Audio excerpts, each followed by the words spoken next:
नमस्कार, आप देख रहे हैं इंडस्ट्रियल एम्पायर। बिजनेस की खबरों का सिलसिला जारी है। बैंक से जुड़ी जानकारी से लेकर इन्वेस्टमेंट और शेयर मार्केट से रियल टाइम अपडेट चाहिए तो अब आपको इसके लिए भटकने की ज़रूरत नहीं है। अब आप आसानी से घर बैठे सारी जानकारी एक ऐप के ज़रिए जान सकते हैं। असल में फाइनेंस से जुड़ी हर जानकारी के लिए आरबीआई यानी रिजर्व बैंक ऑफ इंडिया ने ऐप लॉन्च किया है। इस पर ट्रेडिंग से जुड़ी जानकारी के साथ लगातार शेयर मार्केट के अपडेट आसानी से पा सकते हैं।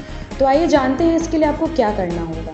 तो अब हम आपको बताएंगे कि भारतीय रिजर्व बैंक ऐप से आपको कौन कौन से फ़ायदे मिल सकते हैं। रिजर्व बैंक ऑफ इंडिया के इस एक ऐप से आप official exchange rates, loan base rates, saving accounts rates, FD rates की जानकारी पा सकते हैं।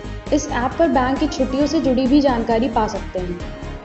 अब हम आपको बताएंगे कि आप कैसे भारतीय रिजर्व बैंक ऐप को इस्तेमाल कर सकते हैं। भारतीय रिजर्व बैंक की नई मोबाइल एप्लीकेशन को एंड्रॉयड यूजर्स प्ले स्टोर और आईओएस यूजर्स ऐप स्टोर से डाउनलोड कर सकते हैं। आरबीआई की नई वेबसाइट तक यूआरएल या क्यूआर कोड के जरिए पहुंचा जा सकता है। आरबीआई गवर्नर शशिकांत दास ने 5 अप्रैल 2024 को नई वेबसाइट और मोबाइल एप्लीकेशन को लॉन्च किया।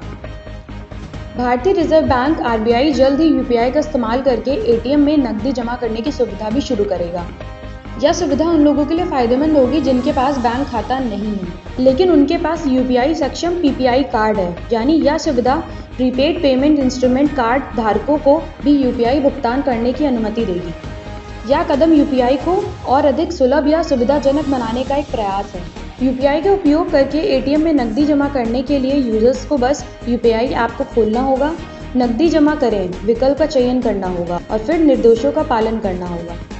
यह सुविधा शुरू में चुनिंदा एटीएम पर उपलब्ध होगी लेकिन धीरे धीरे देश भर में सभी एटीएम तक विस्तारित कर दी जाएगी। अब हम आपको भारतीय रिजर्व बैंक ऐप की खासियत के बारे में बताएंगे। आप अपने सभी बैंक अकाउंट को एक ही ऐप में देख और मैनेज कर सकेंगे। आपका इस्तेमाल पैसे ट्रांसफ़र करने, बिलों का पेमेंट करने और रिचार्ज करने के लिए कर सकेंगे।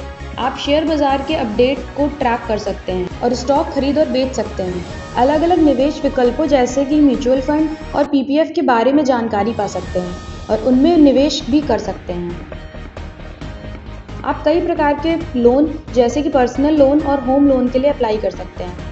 सरकारी योजनाओं जैसे कि प्रधानमंत्री जन धन योजना और किसान सम्मान निधि के बारे में भी जानकारी पा सकते हैं।